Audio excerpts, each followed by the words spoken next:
All right, we'll get started here in a second. As everyone else finishes signing in, we'll just get started in a couple minutes here.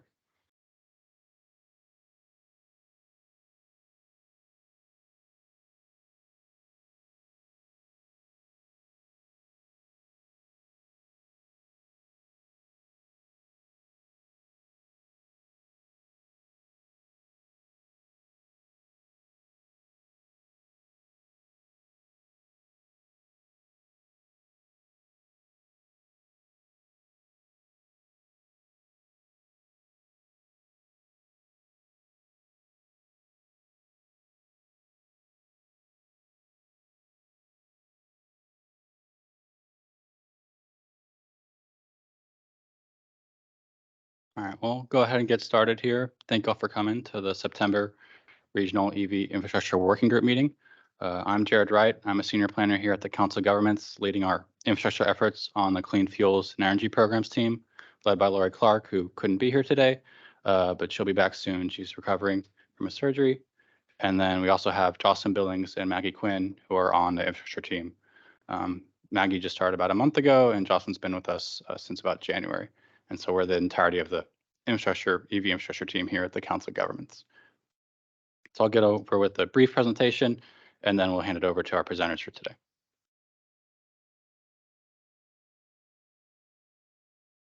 So just a quick overview of the agenda. So like I said, I have a brief presentation, and then I'll hand it over to Brett King from the City of Carrollton, and then Sean Ross from Polera. And then we'll have plenty of time for questions and discussion, as well as networking after the meeting. And then also want to highlight the working group priorities for this meeting. So thank you all for coming. If you haven't been here before, we just restarted this last month virtually. And then going forward, we'll have probably every 3 meetings, maybe once a quarter in person here. So thank you all for coming out today. And so the priorities for this group is to coordinate EV infrastructure efforts across North Texas, and then provide guidance, resources, and opportunities for local governments and the other members of the group. And so those things we just want to keep in mind as we discuss, and for our presenters today for any questions. It's just a quick overview of who we are for those of you who aren't familiar and haven't seen this presentation at pretty much every meeting we give it. We are the regional planning agency for the North Central Texas area, as the North Central Texas Council of Governments for all 16 counties you see there. And then we are also the metropolitan planning organization for 12 of those counties. So that outline in black is our MPO area, which is managed through the Regional Transportation Council. And then also our team hosts the local chapter of DFW Clean Cities, which is the National Clean Cities and Communities program from the Department of Energy. So we are sort of the local chapter, and all of our Clean Cities work encompasses reducing emissions and improving air quality and improving the use of alternative fuels in the region. And this is kind of the 3 main arms of our Clean Cities team. So we have the Clean Vehicle Initiatives, Clean Infrastructure Initiatives, and energy integration. So the Clean Vehicle Initiatives, led by Savannah Nance, does a lot of work to promote the use of zero emission and other alternative fuel vehicles throughout the region. And they do that by identifying, promoting, as well as sometimes providing our own funding for those vehicles. And then our team under infrastructure work does a lot to increase equitable access to EV charging infrastructure for consumers and the public throughout the region, as well as building out publicly accessible infrastructure for medium and heavy duty vehicles, and then ensuring our local governments are prepared to support the transition as more consumers adopt light duty electric vehicles. And then last, we have the energy integration part of our team, which does a lot of work to minimize negative grid impacts to make sure when those EVs are adopted, the grid can support it and can do so and charge them with as little emissions as possible and have a cleaner grid for all those vehicles. So here we just want to give a quick overview of Texas data and trends from our EV registration data.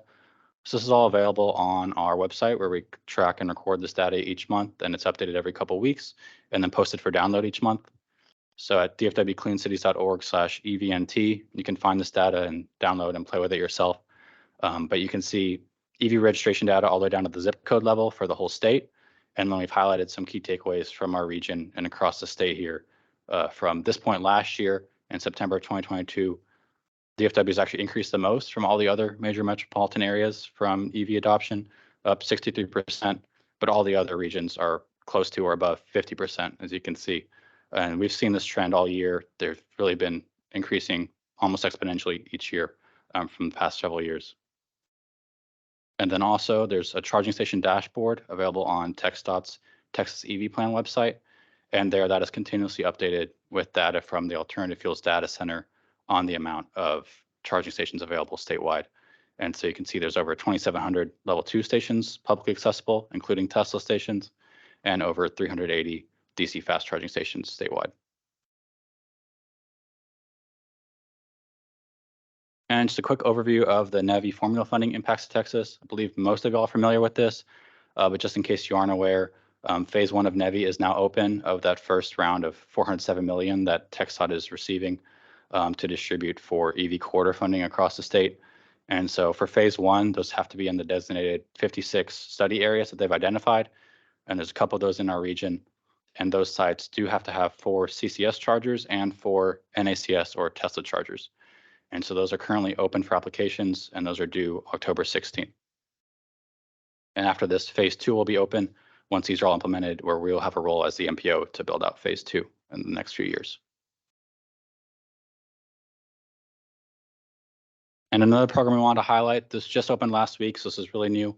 I want to make sure y'all were aware of it, was the Electric Vehicle Reliability and Accessibility Accelerator Program. And this provides $100 million in funding to repair and replace non-operational EV charging infrastructure. So only eligible applicants include state departments of transportation and local governments. And to be eligible, the stations have to be listed on the AFTC station locator as unavailable. And they have to be listed as unavailable by October 11th to be eligible. And then after that, applications are due November 13th. And the Joint Office of Energy and Transportation is holding this, and they did mention they expect to award funding to all eligible applications. So it's a great opportunity to sort of repair and make sure there's good uptime and reliability of any EV chargers within your area. So if you have any questions on this, Maggie has a list of EV chargers across the region if you have any questions afterward, and she can point you to any that might be in your jurisdictions.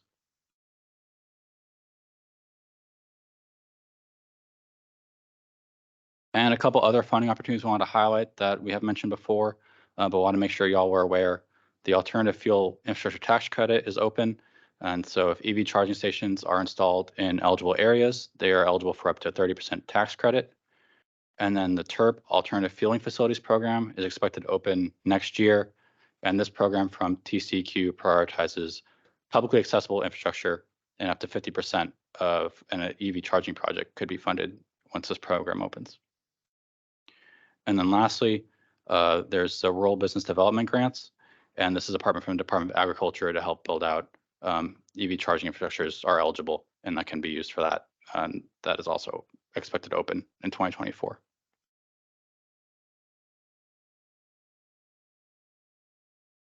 And a couple more things we want to highlight is Oncor's efforts in electrification and EV charging infrastructure. So Oncor has the Evolution program, which is a portal for fleets and program partners to sign up with no cost to help with planning for EV infrastructure and any projects they may have. So you can go to this website and sign up for Oncor's program, and they will sign you up for a meeting series where we usually present and give a similar presentation as we have here, but a bit longer, as well as you get to hear from Oncor every part of the process that you would go through to complete an EV charging project. And then also, if you sign up for the Evolution program, you're eligible for their managed EV charging study, which provides up to $25,000 for commercial fleets with Oncor to assist with peak demand shifting and other energy efficiency objectives. And to be eligible, you have to have at least 5 EV chargers or at least 2 medium or heavy duty EVs. And then you'll have to have monthly meetings with Joshua there at Oncor, whose contact information if y'all would like to learn more about this program.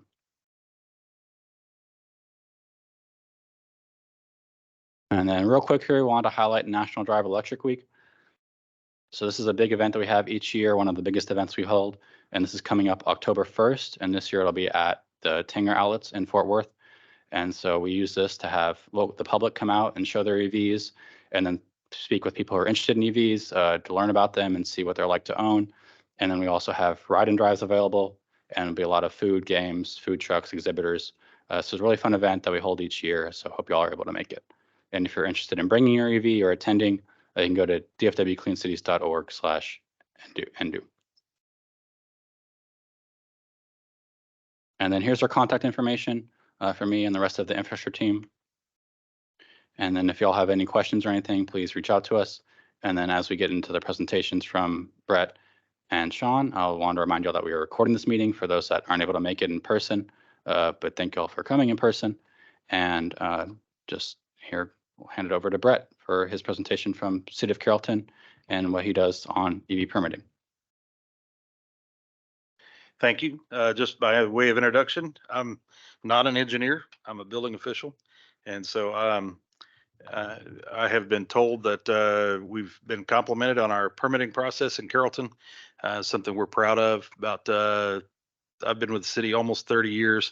Right before I started, there was a move to create a one-stop shop, meaning that if you want to come in and build a commercial building, that all permitting, all review, everything would happen in one department. So we hired a couple of engineers. We have, I think, perfected the system is about as good as we can get it. We think we're one of the most efficient places to get a building permit for new construction within the Metroplex, simply because instead of a set of plans coming in and being routed through multiple departments, we do everything in-house. When we get a new building permit in, there are 3 people that look at it. They're all in the same chain of command. And that's one for the building, one for the site, our engineer, and then one looking at landscaping. And so it tends to speed things up. We can't always compete. We're an inner ring suburb, so we can't compete with cash like some of the other cities can. But we can at least compete with our services, getting somebody into a building faster.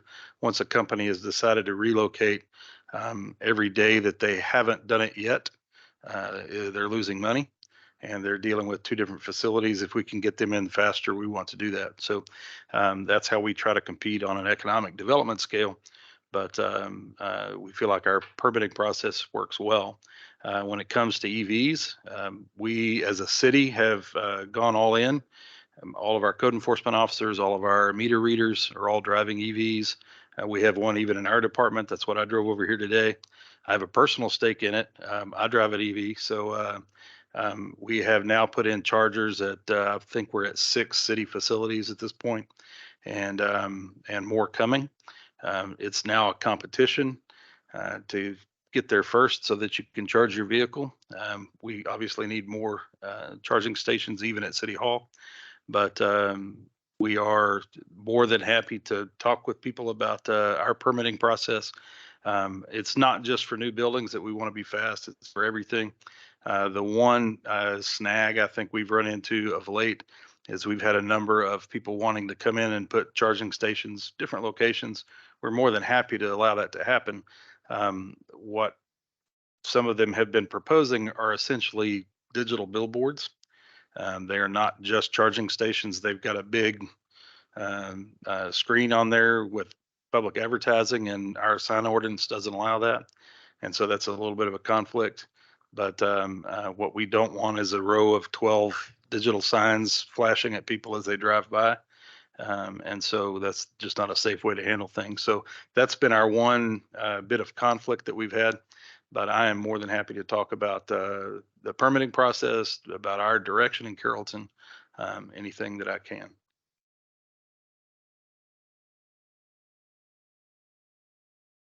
And then any questions for Brett real quick before we pass it off to Sean, and then we'll have time for more discussion. All right, Sean, you want to go ahead?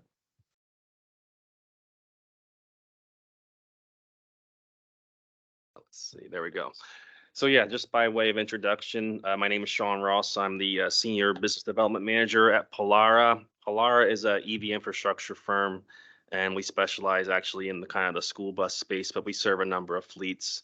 A little bit of background about myself. I've actually been in the EV space for about 7 years, and I've kind of seen the space grow from a number of different angles. Primarily in the passenger car space, I was the sales strategy manager for Volkswagen on the electric vehicle side, and basically was, in charge of getting all the dealerships in the U.S. and Mexico and Canada ready for the electrification push that Volkswagen was making. Had a very similar role with Cadillac and developed their charging standards and their special tool standards to support all the electric vehicles at Cadillac globally. And then more recently, I've been supporting startups really how to kind of gain market entry into the EV space. So I've seen it from passenger car, I've seen it from sort of last mile delivery, and now sort of on the EV infrastructure side. And the infrastructure side is really, where the rubber meets the road, where we certainly have a gap. And what I wanted to talk to you today about really was just a little bit of, overview on the charging landscape, how you can possibly, identify your use case and your fleet needs. We'll talk about deployment and permitting and some of those things as well, and kind of some of the best practices that I've seen over the years. And then talk to you a little bit about Polaira and what we can do. But I'll try to blow through this pretty quickly so we can get through the discussion. I'm sure most of you know, the way I see charging, it's really a puzzle. I know this is sort of like a deadpan on the puzzle, but it really is, right? You have the hardware, you have the install, you have all these pieces that need to come together. And, individually, they're not that difficult, but it really does require someone with dedicated focus, dedicated attention, because there's just a lot of coordination required across all these stakeholders and factors. And so that's where it becomes a little bit complex, especially when you're talking about DC fast charging. And so this is the puzzle that needs to be solved for. Some of the steps include the site design, the permitting, as we've talked about. Obviously, you need to procure your equipment. And then it comes down to the construction and installation and commissioning of those chargers as well. They all kind of have to happen in sequence. And of course, you need to be able to operate those chargers going forward as well. So it can be a little bit complicated, but if you take some of the tips in this presentation and from others today, I'm sure you'll be able to find a couple of shortcuts that work for you as well. I think one thing that I've seen in my years in this space is that oftentimes there's the pilot phase, and then there's sort of the long-term plan. I think no matter if you're dipping your toe into EV or if you have a long-term plan to go, 100, 200 vehicles into the fleet, you really need to have a serious conversation about how you're going to use your fleet and, where you're going to use your fleet, because this will dictate where you need to put charging. So this is a very kind of basic overview, but most fleets will have a combination of depot charging, on-route charging, and at-home charging. And depending on which categories you fall into, there's different types of charging that you should consider. So it's definitely not a one size all fits approach. There's definitely some ways that you can save money. For instance, when you're talking about depot charging, that's definitely a great use case for AC charging.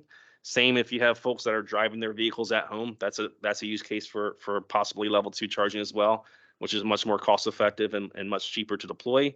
But you really should think about how you're going to use your fleet, who's going to be using your fleet, and how large your fleet would be. These are some questions you really should ask in the beginning. In addition to that, you should think about the types of vehicles in your fleet. I would imagine that a lot of folks have a mixed fleet, when it comes to, city planning and things like that. You might have cars, you might have pickups, you might have some heavier duty equipment.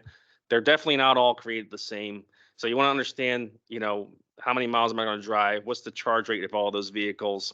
And then once you determine your fleet mix, you really want to match the equipment with the vehicle. For instance, not to pick on Chevy Bolt, it's a great car.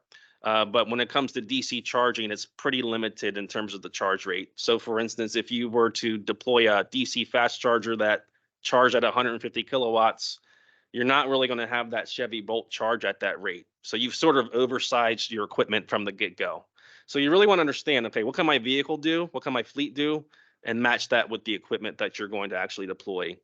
So this is a simple step, but sometimes it's overlooked. And oftentimes you oversize your site and it costs a lot more money than it needs to cost.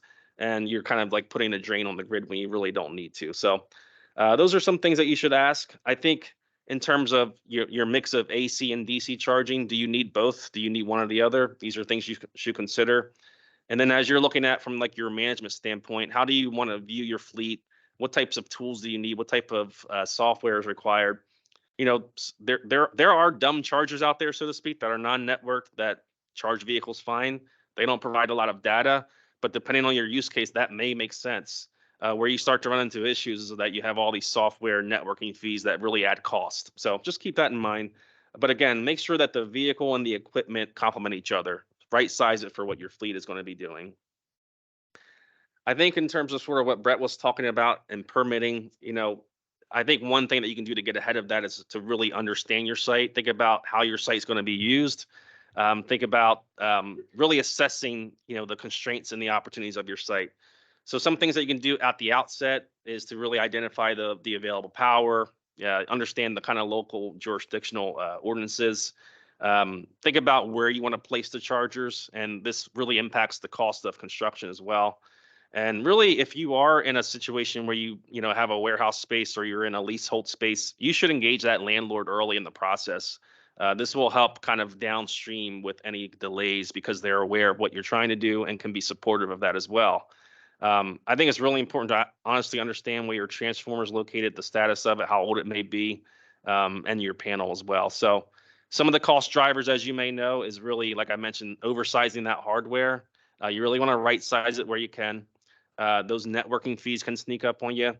And then trenching is a big cost driver. So if you can get your charger placed as close as the entrance panel or utility service to your site, you're going to have less trenching, less construction costs overall. I'll go over this one pretty quickly, but I think in terms of what I've seen from typical deployment processes, this is what I've typically seen. I think when we say deployment, we kind of put like a general blanket out there. It's not all bad, right? Some of this is actually quite fast. So when you talk about the site design, you can work with a firm, you can work with a partner, and they can design a site in a matter of weeks. Same when it comes to construction, the actual construction, the install does not take that long. And even when you're going to actually get those chargers live and get them connected to the network, that's a matter of a day or two, or maybe a week. So there's a lot of parts of this process that don't take very long. The long lead items are really what's highlighted there in red. And this is where you really, really have to pay attention and kind of have a plan. Again, if your site is going to require utility upgrades, you can only start, the sooner the better. When it comes to permitting, cities like Carrollton are doing a great job. There's other jurisdictions that struggle in this space because they don't have that seamless sort of permitting checking off process. A lot of these are going into a system where, one entity has to approve it and it's not happening simultaneously. It's, sequential approvals from different entities. And so it takes some time. And so it's one of those things where you really have to plan ahead. And then on the equipment side of things, when it comes to switchgear and transformers and even, EVSE, the sooner that you can procure that, the better, because we are seeing lead times of months and weeks and possibly years for some of those. So the pro tip really is start as early as you can. I also recommend starting with a site assessment if there's a partner out there who can walk the site with you and kind of give you an overview to show you what's good about your site and what might be challenging about your site. This way you kind of have a full picture of it before you go into the project. I'm going to skip this one for sake of time, but I think the takeaway here is that when you're kind of providing a service, looking at service providers, it's really, really important to understand what you're getting. To understand like where they play in the value chain. This photo down here is kind of representative of what's happening in the industry right now. There's a lot of great solutions out there, but they're kind of all like a reselled version of this or a white label version of that. And so you really want to understand who the root manufacturer is. You want to also understand when someone's saying turnkey, that's great, but what does that actually mean? Like, are they actually doing all of this services in-house? Are they partnering with other firms? And there's nothing wrong with that, but I think it's important for you to know, right? Because there's going to be added costs if you're turnkeying with someone who's only doing one thing in-house and subcontracting everything else. So just to kind of summarize, I think a few best practices: get an early start. This means gathering your key documents. So get that single line of your building, get those utility bills together, take photos of the panels and all the charger placement locations. Engage the stakeholders. Think about not only the pilot phase, but think about your long-term plan at scale. You might only buy 1 or 2 vehicles today. What's your long-term plan? Is it going to be 100? Because there's some cost savings that you can do at the outset to make that more advantageous in the future. And I would say make data-driven decisions. So, if you contain that site assessment, do a fleet analysis, right size that equipment, that's all going to help. And just a quick, understanding about Polaira, I'll just leave it here. What Polaira does, we are an EV infrastructure engineering firm that we construct sites for fleets, primarily in the school bus space, but across, transit and other use cases as well. We were founded in 2021, so we're a relatively new company. But we've already done about 100 projects, and we're really excited to kind of find other partners who are looking for some support in this space. We do offer the site engineering, the fleet study.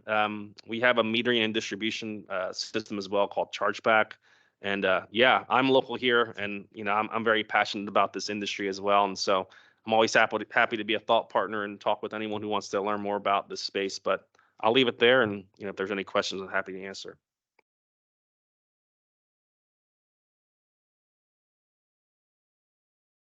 I have a question. It really probably is directed to Brett, but Sean, feel free to chime in.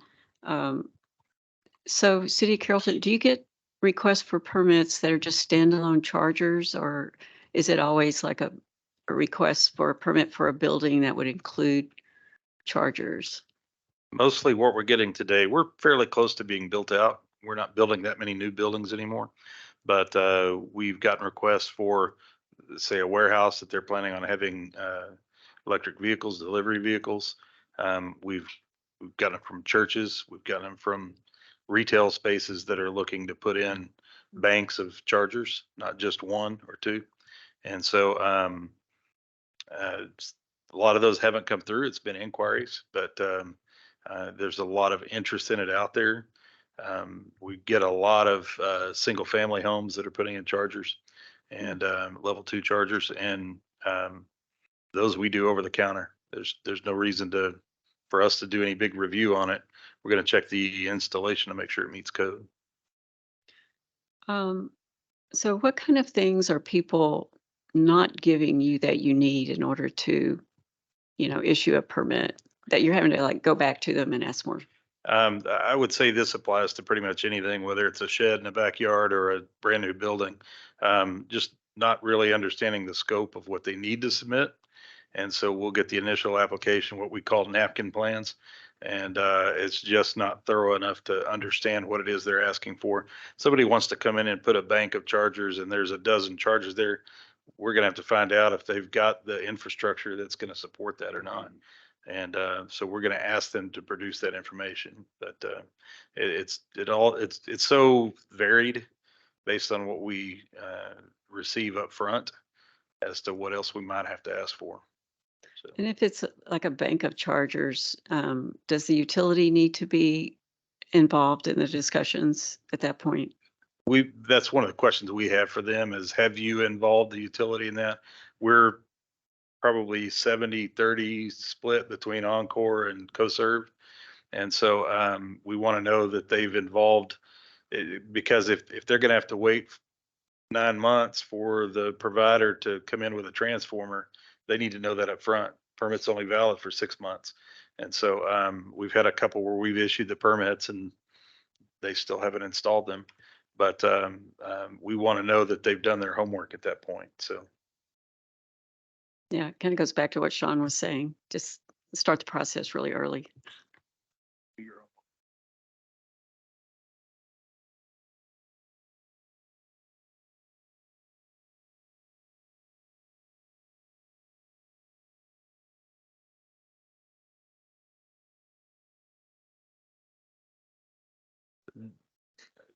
we've in fact the at City Hall, our chargers are essentially in the right of way. Now we own that right of way, and it's our parking lot, and so that's an easy solution. But if we have to work around utilities to get that infrastructure in there, we'll have to involve whoever has those utilities. It may be our own water and sewer lines. It could be franchise utilities, phone lines, data cabling, anything like that. And so that again, that's part of what we're going to be looking for up front, is to know that they've done that due diligence, so they don't get out there and cut a fiber line and everybody's down for some length of time.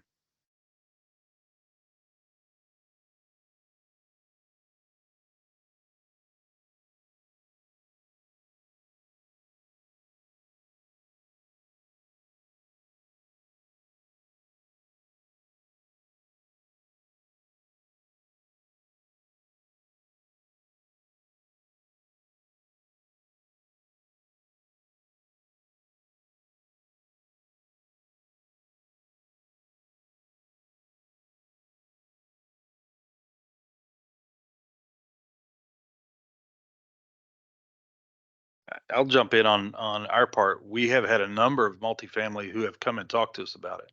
We've not had one that has put in a project yet.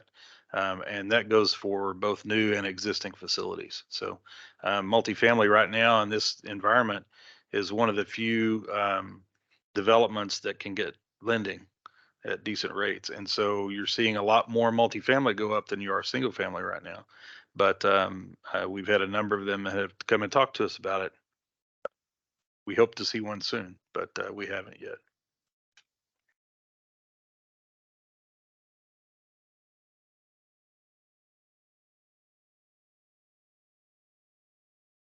My guess is they haven't priced it out yet.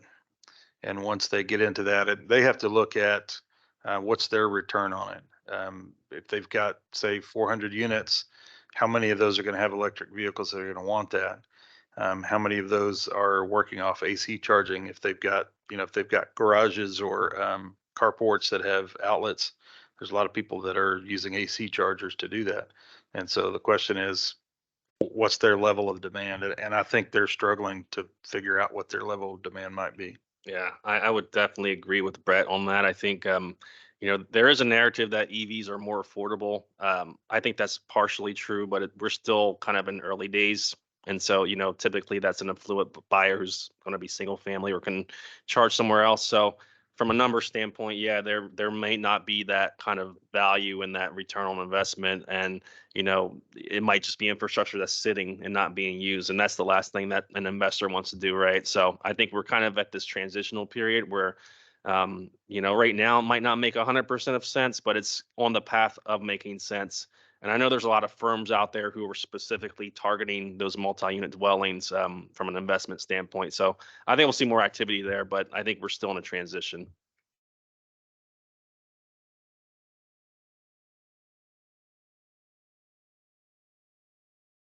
Any other questions for Brett? Sean, make sure to use the microphone on your desk. You can press the little talking face for the recording.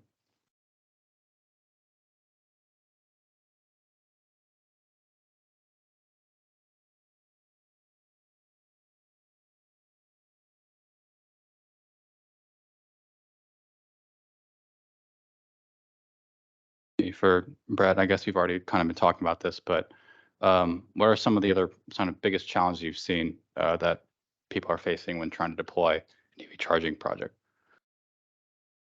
We've covered a little bit of it. I think the biggest thing is that we've got a lot of tire kickers at the moment. The true commitment to it, and I think that's ultimately a question of demand. They may have had a couple of residents at an apartment complex. They may have had a couple of members at a church that are asking for this, but until they see that demand and that they're going to get a return on it, I'm not sure you're going to get there. What we've seen internally for our own fleet is, okay, we can make these moves and start buying electric vehicles, and that's going to save us wear and tear. It's going to save us gas and all the other things that cost a city money. And once you start making that commitment, you're in. Amazon's made a huge commitment on the commercial side, and their distribution facilities, and they're popping up everywhere. That's a popular place. They're going in wanting to put banks of chargers in, but until other entities start adopting those same practices, I don't know that you're getting there. I think you're right. Transitional is the way to put it. We're at the very front end of this. It's like anything else. You have the early adopters. There were people driving Teslas 10 years ago. I think that's about right. That were way out ahead of everyone else. I drive 380. Y'all know exactly what I'm talking about there, but I drive on 380, and last Saturday I was out and realized that every single vehicle around me, there were 7 Teslas surrounding. I drive a Chevy Volt, the old school Volt that's a plug-in hybrid, and literally every car 2 deep around me was a Tesla. So clearly people are buying Teslas and other electric vehicles. I've got a good friend that has a plug-in Jeep. I didn't even know they made those, but we're moving towards that. But I think we're still early enough in the process that that it's the same reason that people are struggling to get the infrastructure in. There are people who won't buy a car yet because they don't know where they can charge it.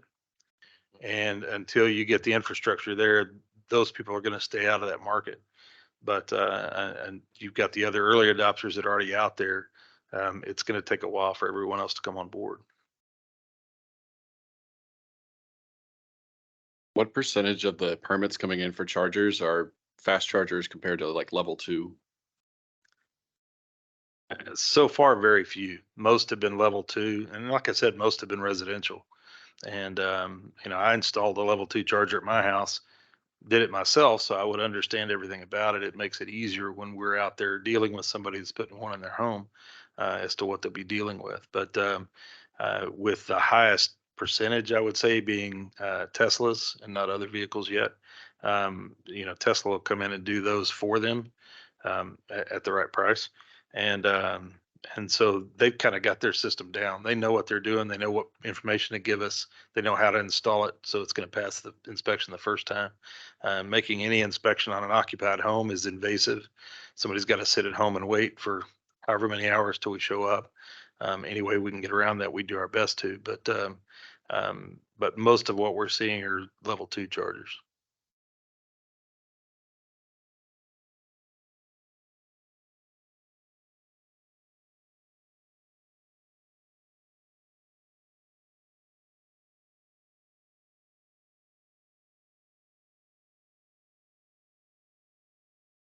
All right, I've got one more question.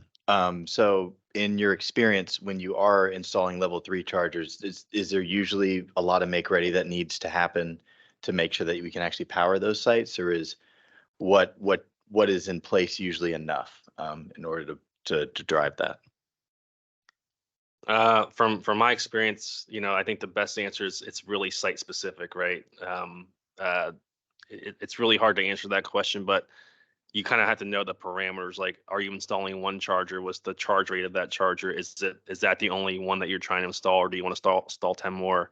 Typically, like, you can, a lot of times you can get away with getting one charger in with this existing infrastructure, but it really is site specific. If you're dealing with a very old building with very old electrical, yeah, you might need an upgrade, or you might need a different voltage level, or you might have to do some other things.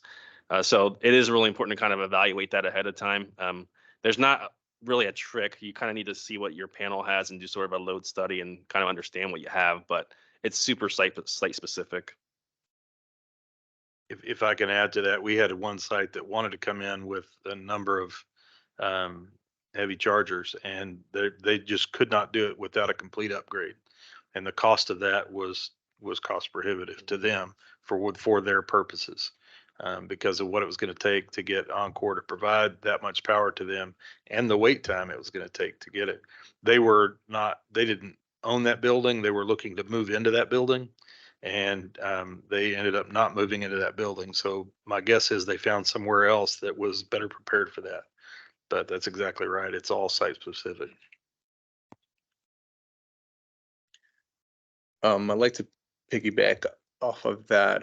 Is there a limitation or restriction as to how much amperage or voltage can be delivered to a location based on like square footage? Is there like some sort of like numeric value to how much power can be delivered to a certain location? Honestly, it's really going to depend on what infrastructure is there, what size of transformer they've got at that location, and where they're going to be on their side of the transformer. And as some sites develop, they know they have a heavy need for electrical, and may have had manufacturing in that facility in the past. Now it's just a warehouse, but they've got plenty of power to do it. Other places came in with it planning on just being a warehouse, and to upgrade from there, they're going to have to add to what they brought in to start with. So we've got a facility that's a data center. It's 800,000 square feet of servers, and they have not only upgraded the power significantly it started out as just a warehouse. They've come in and added, I've lost track of how many transformers. They have, I think, 36 diesel generators that are backup generators in case they lose power. And so a place like that, they absolutely could support as many vehicles as they needed to. The problem is a place like that's not going to need vehicles. So it's all a trade-off based on the site. Okay. Does the city have any specific limitations as to, okay, this town only gets this much power, Or maybe I'm digging a little bit too deep into. I would say if you get into smaller towns outside the Metroplex, you're probably going to deal with that. And within the Metroplex, there's enough power coming through the transmission lines that it's just a matter of getting it from the transmission lines to that location And and how close they are to the transmission lines. okay, and with that same logic, is there kind of like an attributed cost saying, okay, I'm gonna, the bare bones site, I want one charging station. Is there some sort of estimate as to what, let's say, one station, level 1 or level 2 or level 3, depending on, is there kind of like a number as to like one is gonna cost this much with the infrastructure being fixed and just bare bones? Is that available yet? I think you'd have to get back into the fact that it's site specific. You're just gonna have to look and see what you got and what it's gonna take to upgrade it, if you need to upgrade it, or it may Okay. be sufficient for what you're trying to do. Yeah, I think on level 2 is not too bad, right? Like I mean, it's the cost of the charger and some installation costs and maybe some trenching possibly. If you already have the available power, it's not too scary. So like you can kind of like do some approximations, but I can tell you like one rule of thumb that is probably a little bit dated, but typically, if you're just trying to get like a ballpark, like if your DC charger costs 100,000, then maybe you should plan for 100,000 as well for install costs if you already have capacity, as an example, right? So, but that's not great. That's just super directional to give you like a feel for it. But on the AC charging side, it's the cost of the charger plus trenching plus install. I mean, it's not super crazy. You really get into it on the DC side. Okay, so if I wanted to go and, I don't know, get one station at my store and just build it up, and I have the infrastructure available, probably just be the device and installation. Yeah, it depends. Are you trying to put an AC charger in, you think, or Yeah, DC? yeah. Yeah, I mean, if you're putting an AC charger in, I think it's definitely doable. Like, it's not like super scary, right? If you Okay. have capacity, because you only need 240, in terms of you know uh, voltage versus 480 volts. So that's your big cost driver. Okay, thank you. Sure. Brett, for your public facing chargers, do you require ADA compliance? We do. That's in most places, it's in a public parking area, which is already compliant. Um, we honestly, besides ours at City Hall, we don't have a lot of public facing chargers. We've had a lot of people talk about it. They just haven't done it. And, um, but that's something we would look at. Yes.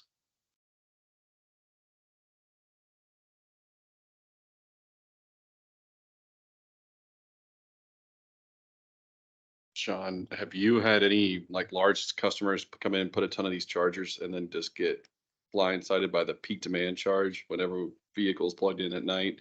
And how do you plan for that? Yeah, I mean, I haven't had that happen per se, right? But typically you're looking at that kind of how to shave that peak before you get into the project. So I can think of a project and it's not in Texas, but California. We did a project and it was like a 7 megawatt site. It was a pretty large site. So when you start to get into sites that size, you're doing all of that sort of mitigation planning ahead of time. And typically the way you kind of overcome that is with software. So you can limit the amount of power that's going to each vehicle and you can, obviously charge off peak hours. And so the software can really kind of do that work for you. But if you have to go in with the plan and you have to do an analysis ahead of time. So I would definitely recommend that. I don't know if there's like a particular threshold. I would say probably if you're looking at 15 or more vehicles, it's really important to look at that. If it's below that, I don't think you're going to have like a huge issue there, but those larger fleets, you definitely should look into that analysis ahead of time, and you're going to need to have software to support that. And that software is widely available. It's not hard to get, but it does kind of shave peak for you.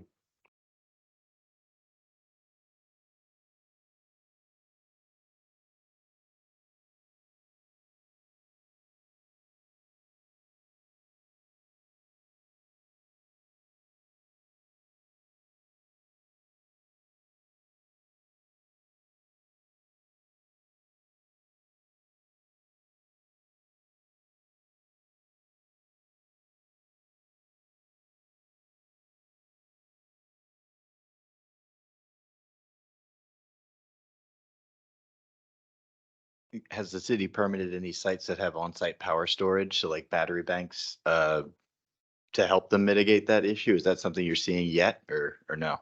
Not other than a few single families that have put in solar panels along with vehicle chargers, and they've tried to use batteries, but it's on a residential level. It's not industrial. And some of those are trying to avoid peak hours. That's ultimately why they're doing it.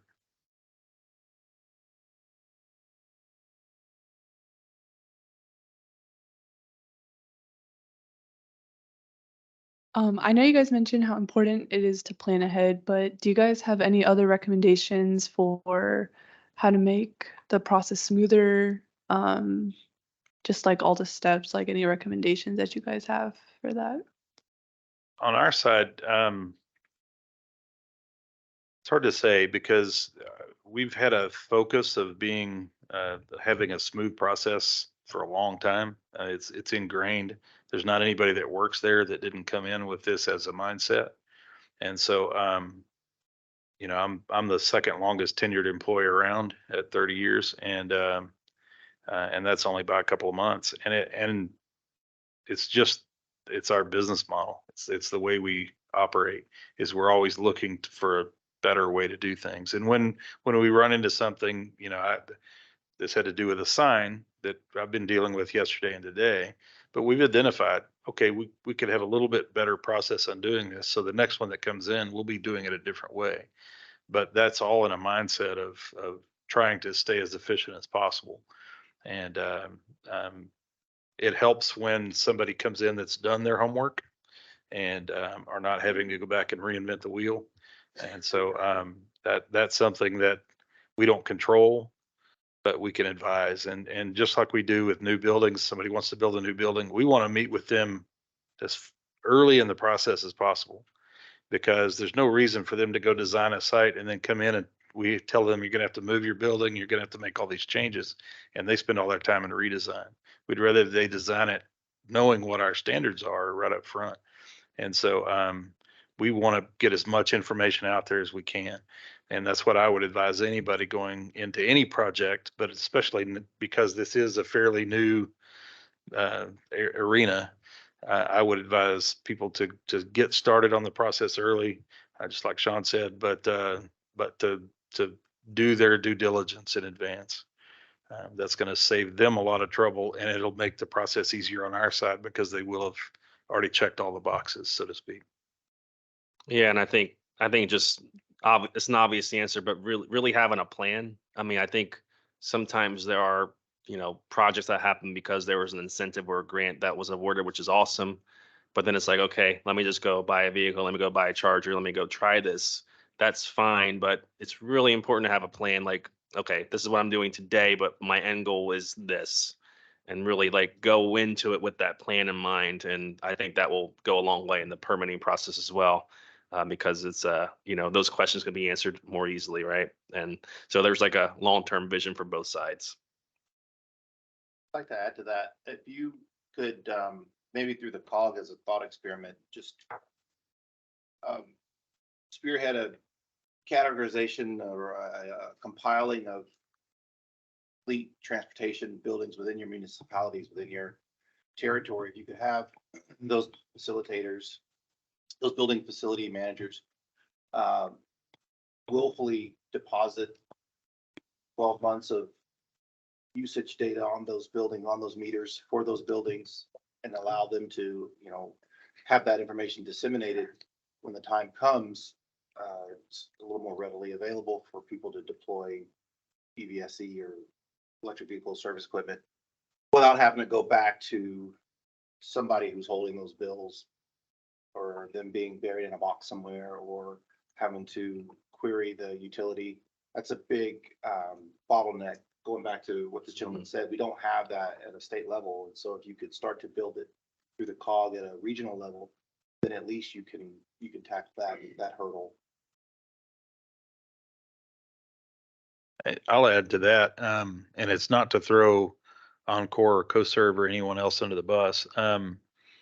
With the deregulation of electricity, we deal with Encore. They're the wholesale provider. They're the ones with the infrastructure. customers deal with whoever they're using as their retailer. Encore won't talk to them.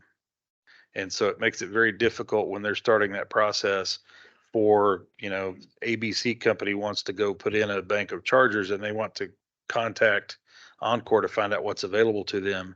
It's hard for them to get through that to find out. And that's, like I said, I don't want to throw Encore under the bus.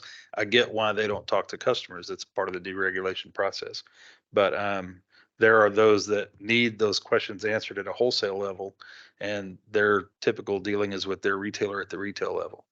And that pervades throughout our processes. But we call it the box. We talk to Encore, customer talks to their retailer, and then Encore and the retailer talk. But getting across that box is very, very difficult to do. I just wanted to add, this is going back to a slide that Jared presented on Encore's electrification efforts. That EV evolution program up there, that's a portal that they want people to go in and enter in any kind of electrification plans or projects, even if you don't have a definitive project, but it's being thought about and talked about. They want you to go in there and enter at least your contact information, because what they're trying to do is be proactive and anticipate demand. And so if your contacts in their contact information's in there, then they will set up a meeting with you to talk. So That's good to know. that's them trying to turn around and be a little more proactive with that. And then that second one, that EV charging study, that's all about peak demand shifting and an opportunity to give incentives to commercial fleets to do that kind of work.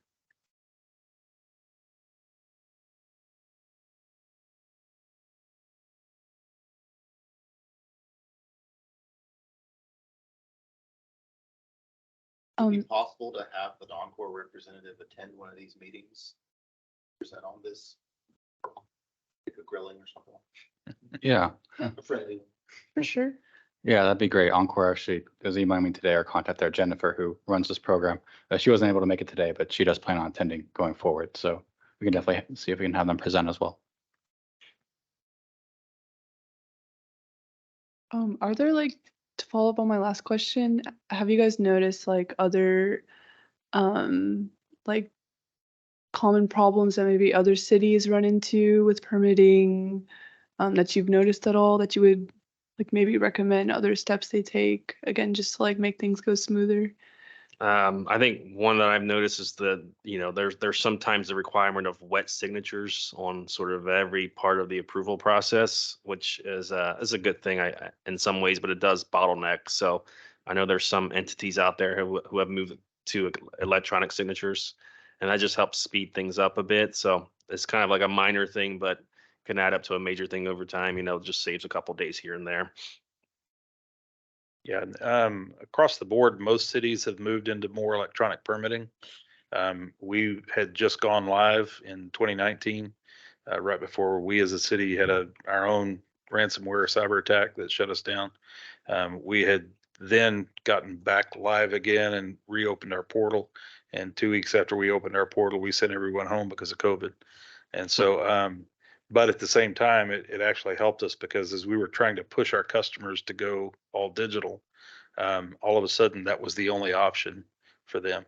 And so it made for a forced transition, if you will, to get everything to be electronically submitted.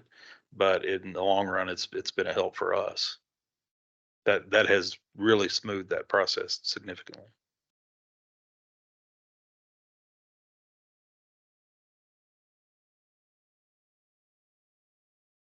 Okay, this is a question for everybody in here. Would anybody feel like you would benefit from some kind of regional guidance on permitting? Just thoughts on tips, the way it should go. If we had Carrollton maybe share their process for other people to look at, or just develop some kind of regional plan to share with everybody. Would you all be interested in something sort of like that?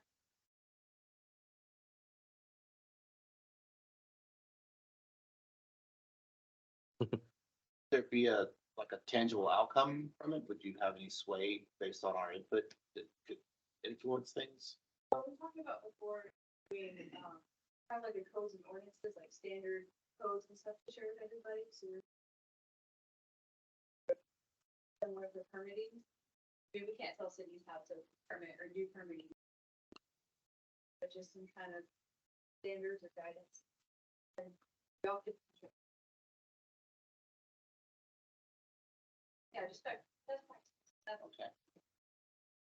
I think it's super helpful. I think the only thing that I would add to that, I think the problem, maybe much less about standardization practices, the lack of any kind of enforceable service level on timeline response.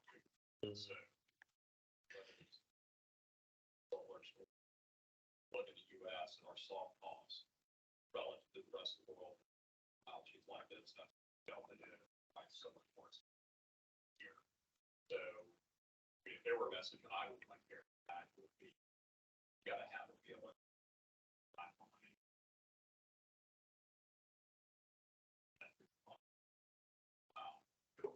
Because it's a big problem in any kind of distributed energy. I would say that's an issue across the board. We discuss it. I sit on the Regional Codes Coordinating Committee, where we try to standardize the codes that we adopt and the amendments that we adopt in this region, as well as the Building and Residential Advisory Board. And we discuss it at length with each other. I can tell you which cities have problems. I'm not going to name them. And the same cities that had problems 20 years ago have problems today. And, you know, some of them are in the newspapers about how their councils are working to try to make things more efficient. But some are and some are not. And those of us that we saw ourselves getting bypassed by development, and that other cities around were getting it because the market was there.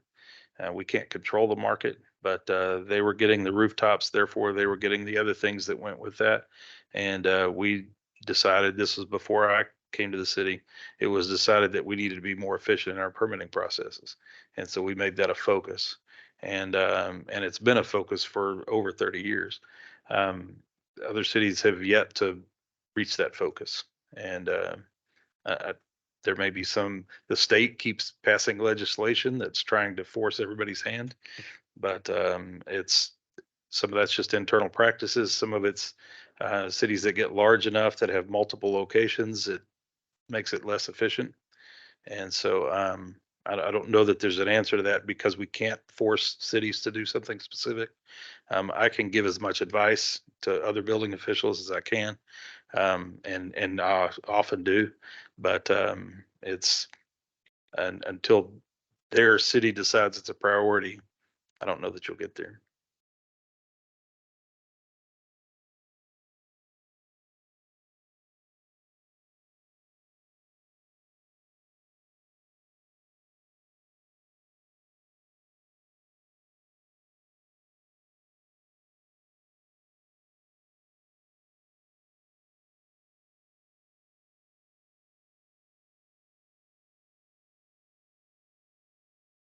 This site selection, we would end up with that process.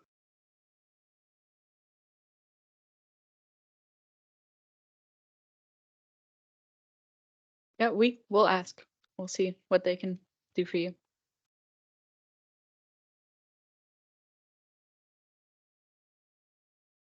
Wanted to follow up, and sorry, I don't know your name, the gentleman sitting by Sean.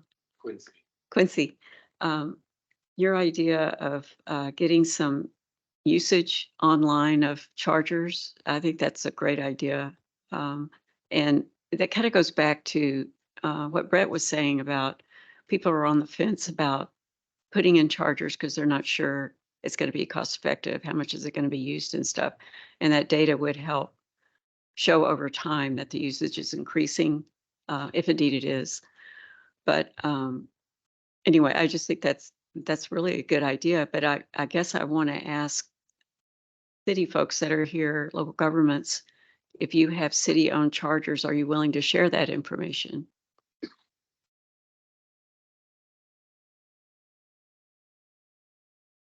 think for education, I was requesting that maybe the COG bring its fleet facility people who probably already engaged with the COG to some level from what I've seen in the past. They were able to bring in their buildings' electricity usage and demand data so that the COG has it as a place where it can quickly be disseminated when it is time for the fleets to stack up their EV charging, rather than going back around to Encore and the other utilities to get that information. Because it doesn't seem like that I know that both the solar industry and the EV industry have to poll that sort of information before they can do any sort of add-on. And there's probably others too. But it seems like with respect to transportation, electrification, if we started to centralize that data, then it would just be easier to get to. You jump ahead of some of the other areas that the state may be lagging in. It goes back to what both these guys were saying and what you're saying.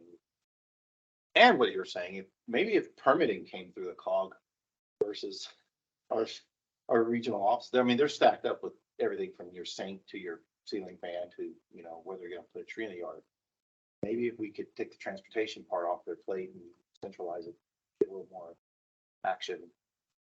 I don't know, maybe people are laughing at me in their heads too. This seems too good to be true.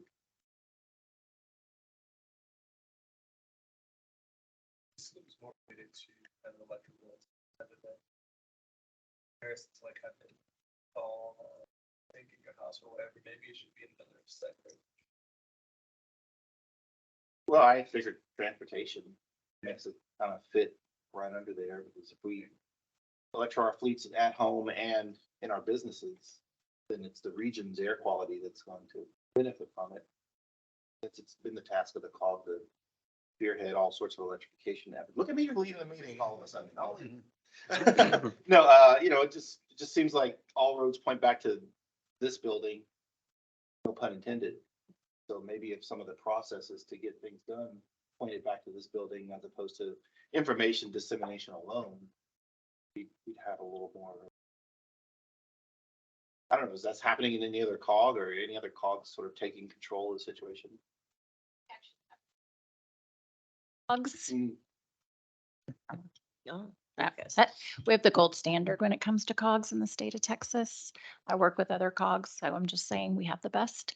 But I want to reiterate what you're saying, because also it's the phase 2 of the NEVI funds.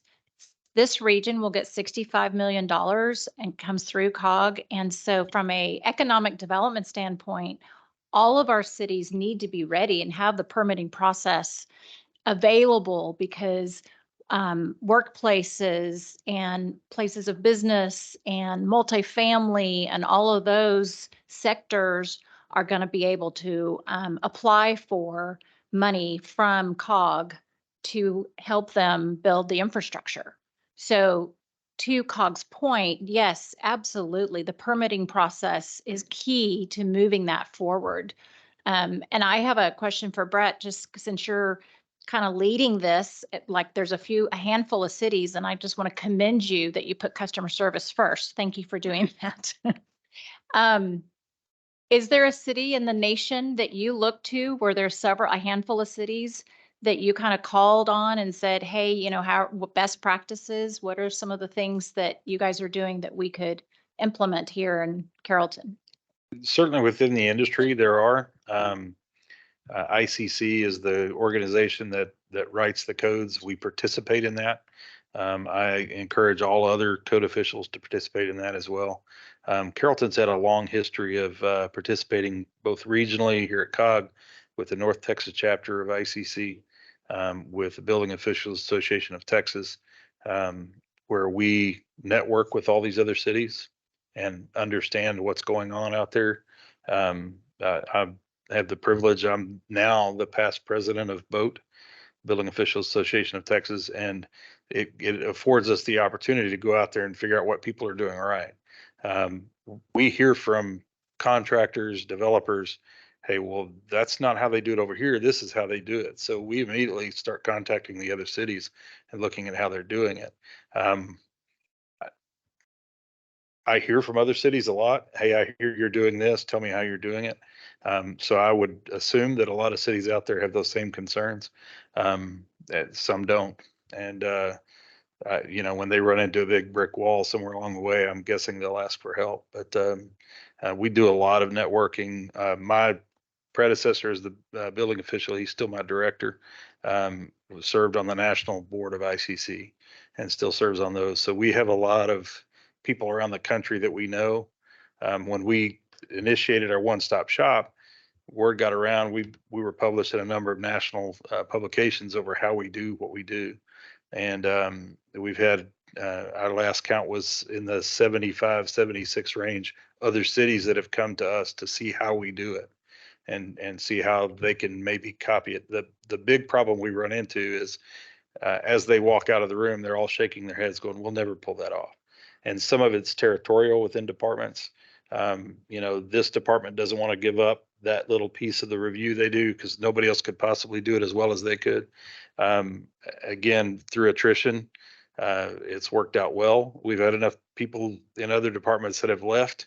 And as the new people come in, it was never part of their job. So they weren't fighting to get it back.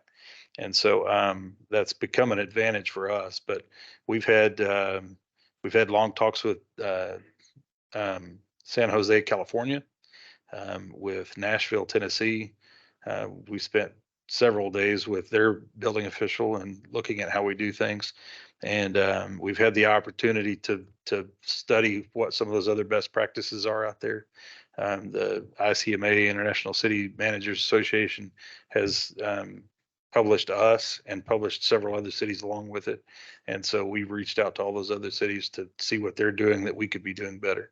And again, that's been a focus for us. It's not always a focus for a lot of cities, which is unfortunate. But we have had the direction and the support of our management and our council and staying this way. And now that we will kind of put ourselves on a pedestal a little bit, you don't want to get knocked off.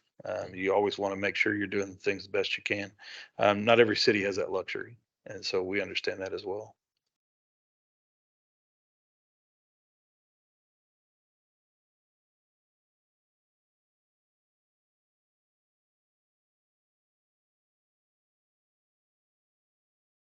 Any other questions for Brett and Sean?